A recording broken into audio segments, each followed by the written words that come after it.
Hi everyone, my name is Emma and I am going to be doing the end of year book tag today. I'll save you all the whole speech about how my brain can hardly comprehend the fact that it's already halfway through November, even though that is totally mind-boggling information, but let's go ahead and jump right into it. So the first question for today is, are there any books that I started in 2023 that I still need to finish? And that answer, of course, is yes. And that book is Legendary by Stephanie Garber. I talked about this trilogy quite a bit already on my channel, so I won't bore you with a super in-depth explanation, but the Caraval trilogy centers around a sort of circus-themed competition led by Legendary, who is the kind of circus master, and Legendary follows up immediately after the events of Caraval. So you're seeing all of those characters again for a new competition in this book. I didn't mean to put this one down and abandon it. I had read the first two books in the Once Upon a Broken Heart trilogy, and while I waited for the third book to come out, I had gone back and read some of the Caraval trilogy. So I was about 150 pages into Legendary when A Curse for True Love came out, and so I dropped this like a hot potato and jumped right over to A Curse for True Love, and then when I finished that, for some reason, just didn't come back to this one. But I definitely want to go back to that world, and I'm kind of excited that I still have this to look forward to. I'm not sure that I love the setup for the Caraval trilogy as much as I did the Once Upon a Broken Heart trilogy, but I'm still really excited to be able to see some of those characters again, and it definitely takes the sting out of my favorite trilogy being over. So that is Legendary by Stephanie Garber, and I'll definitely be finishing this one up sooner rather than later. The second question for today is, do I have an autumnal book to transition into the end of the year? So for this one, I was kind of stumped at first because at this point it's getting pretty cold outside and I'm finding myself leaning more towards wintry books rather than fall books because it's kind of already feeling sort of wintry, but then I thought of the perfect book for this, which is Emily Wilde's Encyclopedia of Fairies by Heather Fawcett. This is the new cover for the paperback edition of this book, and it's so beautiful. I really, really, really love it. So the reason I feel like this one makes for a perfect autumnal read is that, first of all, the mushrooms on the cover are forever an autumnal icon, but beyond that, this book sounds really, really cozy, and autumn gives me such cozy vibes inside. But this one is about Emily Wilde, who studies fairies, and she goes to Scotland for a sort of research project. But the reason, especially why I thought this would be great for this time of year, is that I've heard that it involves like diary entries that span from October to January, I think. So it really is in this part of the year that we're in right now. So I feel like that parallel will be really fun. And I've just been on such a whimsical fairy tale fantasy kick. So finding a book that really goes in depth into the world of fairies is just what my heart is wanting right now, so I am really excited for this one. But again, this is Emily Wilde's Encyclopedia of Fairies by Heather Fawcett. So question number 3, is there a new release this year that you're still waiting for? And the answer is a resounding yes. I am so excited for Ruthless Vows by Rebecca Ross to come out on December 26th. I have had this date marked in my calendar ever since I read Divine Rivals in the fall because I need to know what happens next. I feel like the theme of all of my reading over the past few months has just been gigantic cliffhangers, and like, don't get me wrong, like, it is so fun, I love it so much, but at some point, like, my central nervous system just needs a little bit of a rest, you know? So I really, really, really need to see what happens to Iris and Roman in Ruthless Vows. Again, I've talked about this one before, but to give a super quick rundown, Divine Rivals is a historical fantasy that sort of parallels World War I, but there are two gods that are fighting a war and the continent is split on which god to fight for.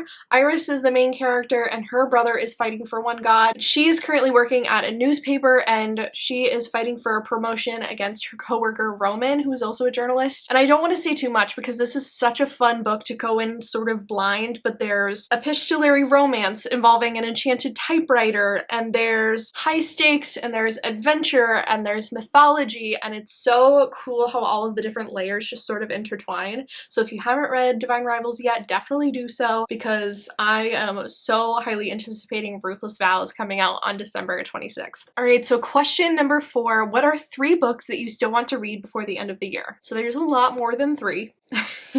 And I probably am not going to get to all of them, but to just pick out 3 that I really want to get to for the sake of this book tag. The first book is Babel. I talked about this one a lot in my book haul video and my November TBR, but super quickly, it is a sort of magical realism, fantasy, dark academia book set at Oxford, but it also deals with themes like colonialism and translation and the impacts of how all of these things sort of tie in together. I am really excited for this one. I've been wanting to read it since the winter and I just haven't had the courage yet to pick it up, but very, very, very excited to read this. The second book that I really need to get to before the end of the year has been a long time coming, and that is A Court of Silver Flames by Sarah J. Maas. I haven't read this one yet. I read all of the other books in the ACOTAR series. I've read a couple books in the Throne of Glass series, and yet I just haven't managed to get around to this one. At first I was saving it because of how much I loved books 2 and 3 in the ACOTAR series. A Court of Mist and Fury is just chef's kiss. Love that book. I loved A Court of Wings and Ruin as well. And then I just didn't want the series to be over so fast, so I sort of put this one off. And then I heard later that this one focuses a lot on Nesta, who is quite possibly one of my least favorite characters in the entire series, so that's really fun. I don't know, you guys. I love Cassian, and so I'm excited to see how his character sort of expands in this one, but throughout the entire series, I've really struggled with even just having any patience for Feyre's siblings. I know the whole fairy thing was rough, but just the way that they handled it afterwards, I was not a super big fan of. So to have an entire book of all of Nesta's angst and thoughts and feelings, I'm a little nervous. That being said, I have heard some people say that having things from her point of view kind of helps you understand like where she's coming from on certain issues. So hopefully that helps. Well, I don't know.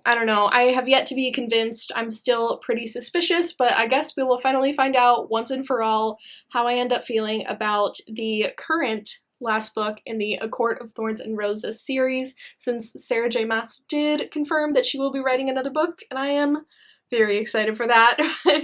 That is A Court of Silver Flames. So the first two books that I talked about for this question were both very dense, very chunk fantasy novels, and so on a much lighter note, the last book that I want to read for 2023 is actually more of a category, and that is just overall some holiday, Christmassy romance books. And I know 8 times out of 10 they are really not good. They're not great, but there is definitely something to be said for how cozy they make me feel when it's festive season and there are lights twinkling.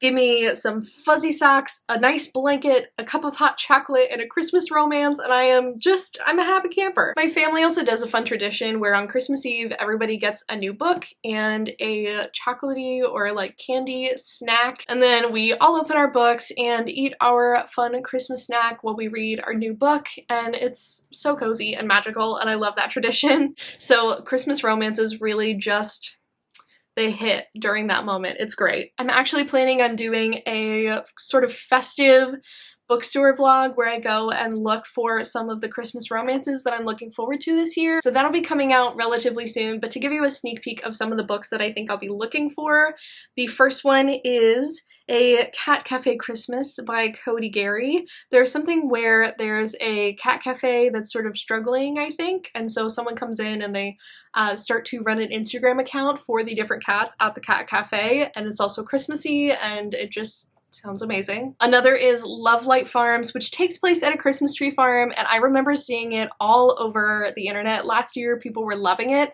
so I'm really looking forward to reading that one as well. And then one that I just saw this year that looks really cool is called The Christmas Orphans Club by Becca Freeman. There's basically a group of young people that live in New York and their families aren't anywhere nearby, so they sort of deem themselves as orphans, and they celebrate Christmas together every year, but it takes place across the beautiful backdrop of Christmas in New York City, and if you've ever spent a Christmas season in a big city, you'll know that it just has a different sort of festive, humming energy. There's big trees everywhere, there's outdoor markets, there's ice skating out in the open air. It's all so magical, and so getting to read about that, I feel like is just going to be so cozy and bring back a lot of fun memories of when I spent a Christmas season in Chicago when I lived there in 2019, and just all sorts of fun stuff. So I'm really looking forward to that one. So the last question that I'll be covering today is, have I started making any reading plans yet for 2024? And the answer is, of course I have. There are some new releases that I'm really looking forward to. Starting off with the third book in the Crescent City series by Sarah J Maas, A House of Earth and Shadow, I want to say is what it's called. I have not read books 1 or 2 yet, so my reading plan for December / definitely January is to read those, so I'll be all prepped for that huge release at the end of January. And then also, I finished Iron Flame like yesterday, and I am still emotionally recovering from the ending of that book, so whenever that third book in the Empyrean series comes out, you know I'm gonna be dropping everything to be able to read that, because again, just cliffhanger after cliffhanger after cliffhanger, and I'm not okay, so I need book 3. So that is definitely gonna be a huge win for me in 2024. And then Leigh Bardugo also has a historical fantasy coming out in April, I believe, called The Familiars, and I am so excited for this one. I think it's set in like Renaissance era Spain, and I guess it's actually sort of set on her own family history, which is so cool. And I studied history in college, so anything having to do with the Renaissance era is totally up my alley, and I'm very, very, very excited for those. Otherwise, in terms of the types of videos that I want to make, I would love to incorporate more reading vlogs into my channel. I think it's so fun to watch when someone picks up a new book and you can see how their opinions start to form and change the more that they get through it, and I think that's such a cool thing to be able to witness that whole reading process and getting to know the whole story, the characters, all of that. So I'd love to do more reading vlogs. And then also, if anyone has any ideas for things that you'd like to see, my comment section, aka suggestion box, is always open down below, so I would love to hear your thoughts on things that you would like to see in the new year. But otherwise, I am just super thankful that I've hit my reading stride these past few months, and I've been able to read so many incredible books in such a short amount of time. It's been so fun, such a whirlwind, and it's been so much fun getting to document it all too, and I've had a blast. So thank you so much for watching this, and until next time, happy reading.